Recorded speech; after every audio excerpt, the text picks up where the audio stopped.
नमस्ते दोस्तों। आज मैं फिर से एक दिल को छूने वाली कहानी लेकर आई हूँ जिसका नाम है माँ तुम ऐसी हो। आप सब ज़रूर सुनिएगा इस कहानी को। विमल बहुत परेशान था। उसे समझ में नहीं आ रहा था कि वो इस परिस्थिति से कैसे निपटे। वो अपनी माँ को बहुत चाहता था, किंतु उसकी पत्नी और बच्चे उसकी माँ से बहुत दूर भागते थे क्योंकि उसकी माँ की एक आँख नहीं थी। साथ ही उसकी कमर 90 डिग्री पे झुकी हुई थी। वैसे वह अपना काम सब खुद कर लेती, किंतु फिर भी वो उसकी पत्नी और बच्चों के लिए हमेशा खटकती है। दादी, आप ऊपर के कमरे में जाओ, मेरे दोस्त आ रहे हैं, विमल के बेटे अखिल ने बड़े बेरुखी से कहा। पर बेटा, मैं तो बहुत दूर बैठी हुई हूँ, विमल की माँ ने बहुत प्यार से कहा। नहीं, आप उनके सामने मत रहो, वो मुझे चिढ़ाते हैं, अखिल ने ज़ोर से डांटते हुए कहा। क्या हुआ अखिल, क्यों चिल्ला रहे हो? विमल की पत्नी कामनी ने किचन से ही आवाज़ लगाई। देखो न माँ, ये दादी यहीं ड्राइंग रूम में बैठी हैं और मेरे दोस्त आ रहे हैं, अखिल ने शिकायत भरे लहजे में कहा। माँ जी, आप ऊपर चली जाओ, क्यों हम लोगों को लजवाती हो? कामनी ने बेटे का पक्ष लेते हुए बोली। बेचारी सरस्वती चुपचाप उठकर जीने के सहारे ऊपर जाने लगी। कमर झुकी होने के कारण उन्हें ऊपर चढ़ने में बहुत परेशानी हो रही थी, किंतु वो पूरी ताकत से ऊपर के एक अकेले कोने वाले कमरे में जाकर बैठ गई। विमल बाजू के कमरे से सब सुन रहा था। उसे कष्ट हो रहा था कि उसकी माँ को अपमानित होना पड़ रहा है, किंतु वह असहाय था। अगर वो कुछ कहता है तो पत्नी और बच्चे उसका विरोध करने लगते हैं। दूसरे उनके तर्क भी सही लगते हैं, चूँकि वो एक प्रशासनिक अधिकारी था। उसका सामाजिक स्तर बहुत ऊंचा था। उसके ससुराल भी एक उच्च घराने में थी। अतः वह चुपचाप इस तरह हर दिन अपनी माँ को अपमानित होते देखता रहता था। रात को विमल की पत्नी ने कहा, देखो जी, अब कुछ करो। कल कलेक्टर साहब की पत्नी आई थी। माँ जी अपनी देशी धुन धारा में उनसे मिली। मुझे बहुत शर्म आ रही थी, बताते हुए कि ये मेरी सास है। मैंने कह दिया कि दूर की रिश्तेदार हैं, इलाज कराने आई है। विमल को रोना आ गया, किंतु फिर भी वह चुप रहा। उसे समझ में नहीं आ रहा था कि वो क्या करे। अपने बेटे की मनःस्थिति को सरस्वती अच्छी तरह से जानती थी और बेटे को कोई कष्ट न हो, इसलिए वो हर बात को चुपचाप सह लेती थी। विमल बहुत उदास रहने लगा।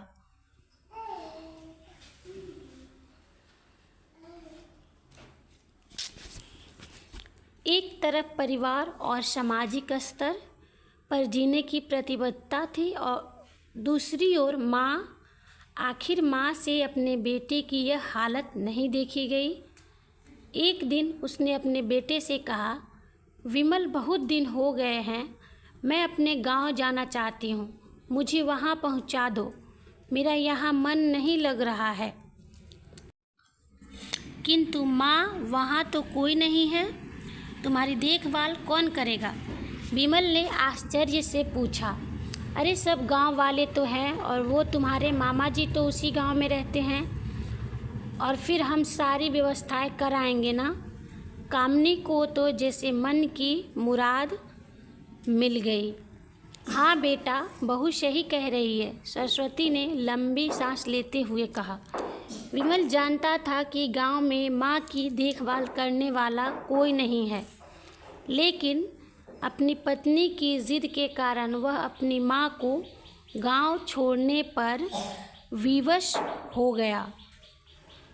माँ को गांव छोड़कर आते वक्त उसे रोना आ रहा था तथा अपनी बेबसी पर गुस्सा भी आ रहा था। किंतु परिवार, पत्नी और समाज ने उसके इन मनोभावों को दबा दिया और वो सुकून सा महसूस करने लगा। कुछ दिनों के बाद उसके चाचा, जो अमेरिका में रहते थे, आने वाले थे। जब विमल बहुत छोटा था, उसके पिता जीवित थे, तब वो भारत आए थे और उसके बाद वह भारत आने वाले थे। पूरा परिवार और आस पड़ोस बहुत उत्साहित था। अमेरिका से विमल के डॉक्टर चाचा आ रहे थे। डॉक्टर रमेश जैसे ही घर में कदम रखा, सबने मिलकर बहुत उत्साह से उनका स्वागत किया। क्यों विमल भाभी नहीं दिख रही हैं, कहाँ है? डॉक्टर रमेश ने उत्सुकतापूर्वक पूछा। जी वो गांव में रहती हैं, यहाँ उनका मन नहीं लगा, कामिनी ने सपाट लहजे में उत्तर दिया। डॉक्टर रमेश ने विमल की ओर देखा तो विमल ने अपनी आंखें झुका ली। डॉक्टर रमेश सब समझ गए, बोले कल हम भाभी से मिलने गांव चलेंगे सब लोग। दूसरे दिन सभी लोग गांव के घर में पहुँचे। देखा कि सरस्वती को बहुत तेज बुखार है और वो पलंग पर असहाय पड़ी है। डॉक्टर रमेश दौड़कर सरस्वती के पास गए, उनके पैर छूकर रोने लगे। सरस्वती की ये हालत उनकी कल्पना से परे थी। वाह बेटा विमल, तूने तो नाम उजागर कर दिया। अपनी माँ की ये हालत देखकर तुझे तो शर्म भी नहीं आ रही है। डॉक्टर रमेश ने विमल को लगभग डांटते हुए कहा, नहीं देवर जी, विमल का कोई दोष नहीं है, मैं खुद गांव आई थी। सरस्वती ने अपने बेटे का बचाव किया। मुझे सब पता है। भाभी आप चुप रहो। आज तुम जिस सामाजिक स्तर पर हो वो इन्हीं के संघर्षों की देन है। और बेटा विमल,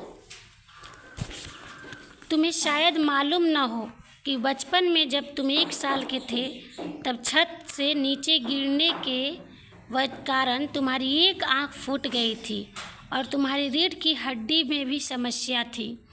जब तुम्हारी माँ, इस कुरूप माँ ने अपनी एक आँख और अपना बोन मैरो तुम्हें देकर इतना सुंदर स्वरूप दिया है।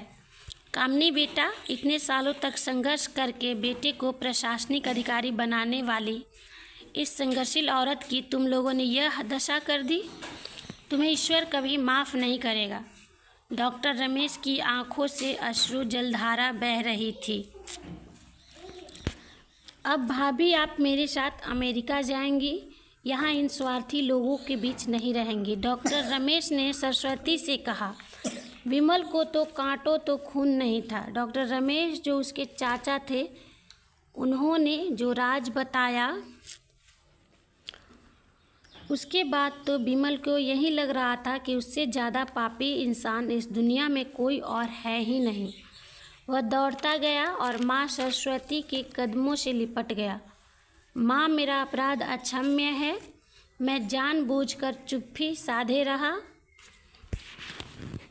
आपका अपमान करवाता रहा। अब सिर्फ आप ही उस घर में मेरे साथ रहेंगी और कोई नहीं। विमल ने अग्नि दृष्टि से अपनी पत्नी और बच्चों को देखा। कामिनी को भी बहुत पश्चाताप हो रहा था, किंतु उसकी हिम्मत नहीं हो रही थी कि वो सरस्वती के से आंख मिलाए। सरस्वती ने कामिनी की मन स्थिति को समझकर उसको पुचकारते हुए अपने पास बुलाया और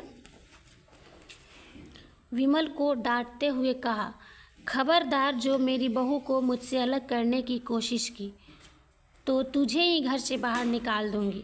कामिनी और बच्चों ने सरस्वती के पैर पड़ते हुए अपने व्यवहार पर माफ़ी मांगी और माँ के हृदय ने सबको माफ़ कर दिया। लाइक और सब्सक्राइब ज़रूर करें।